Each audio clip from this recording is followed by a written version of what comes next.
Tashdile, this is Sakina Bhatt and welcome to Tibet This Week, a weekly feature in English about this week's news on Tibet, His Holiness the Dalai Lama and Central Tibetan Administration. Let's look at headlines first.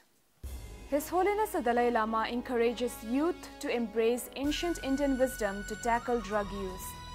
His Holiness the Dalai Lama reiterates importance of middle way approach. His Holiness the Dalai Lama and CTA President Dr. Lobsang Singye offers condolences at death of Senator John McCain. Tibetan NGOs across country trained to become champions of dialogue. Tashi Wangchuk's 5-year imprisonment upheld by appeal court.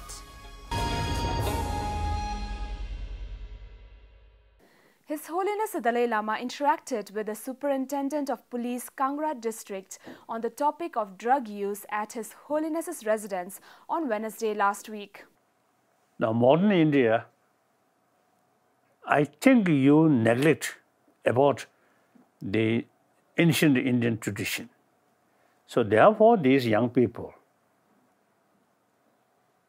lack of knowledge or experience how to bring inner peace. So they just rely on tranquilizers or drugs or so on, these things. One of the very important sort of factor for a healthy body is healthy mind, healthy emotion. Finally, our goal should be happy humanity. So in that respect, I think India can make significant contribution. No other country.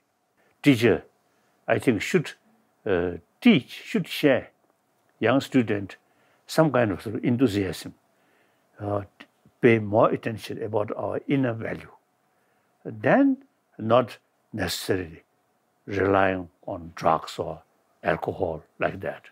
His Holiness the Dalai Lama spoke about the middle way approach while granting an audience to members of Ngari Chitu Association at his residence on Wednesday last week.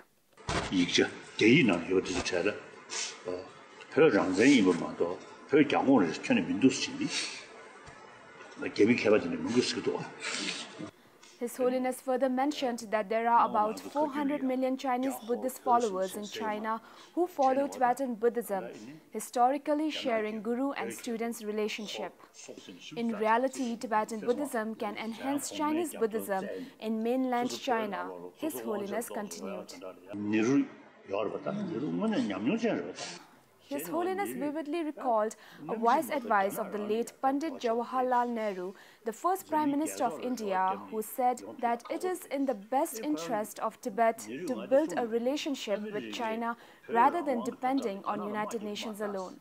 Therefore, Umela Middle Way approach was publicly announced in 1974 as the approach to seek a resolution to the long-standing Sino-Tibet issue. His Holiness the Dalai Lama and CTA President Dr. Lobsang Singye expressed grief over the passing of US Senator John McCain on Sunday this week. Offering condolences to McCain's wife, Cindy McCain, His Holiness said, "I appreciated his genuine concern for democracy, human rights and the environment in general, and particularly in Tibet, for which I remain grateful." Expressing his condolences, Dr. Singye said, "At a time when many world leaders shield away from meeting me as a representative of the Tibetan people, John always welcomed me with open arms. He was courageous as well as compassionate.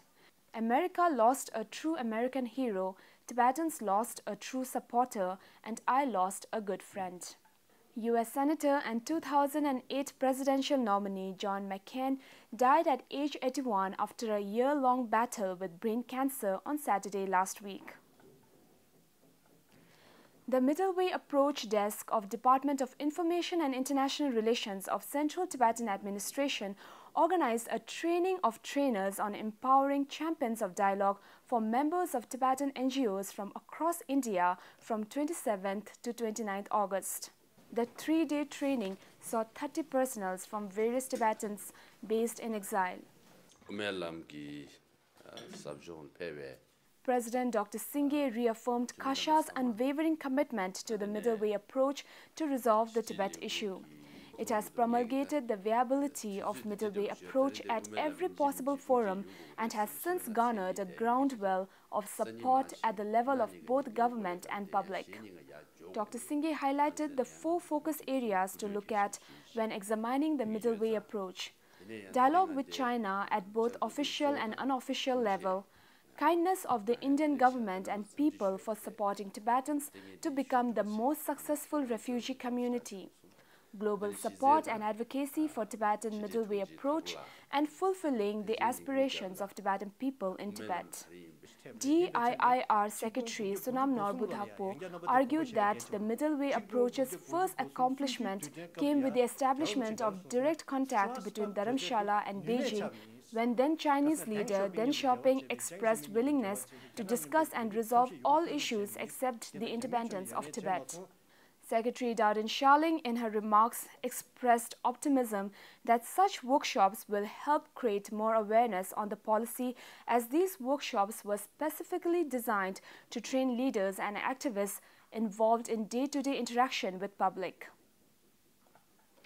Tibetan language rights advocate Tashi Wangchuk's lawyer, Ling Xiaojin, tweeted on Thursday last week mentioning that Tashi Wangchuk's 5-year sentence was upheld by the Shanghai High Court. The tweet further stated the argument presented by Tashi and his defense lawyer were both rejected by the appeal court. It is not surprising that the appeal court upheld Tashi Wangchuk's unfair sentence. China continues to violate international law and its own domestic laws with impunity, said CTA President Dr. Lobsang Singye.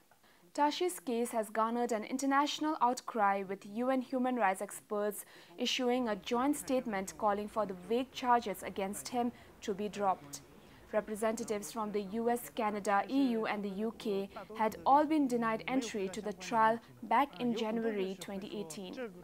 The Tibetan language rights activist was found guilty of inciting separatism in January 2018 after appearing in a New York Times interview advocating for Tibetan language education. So much for this week. See you next time and have a great weekend.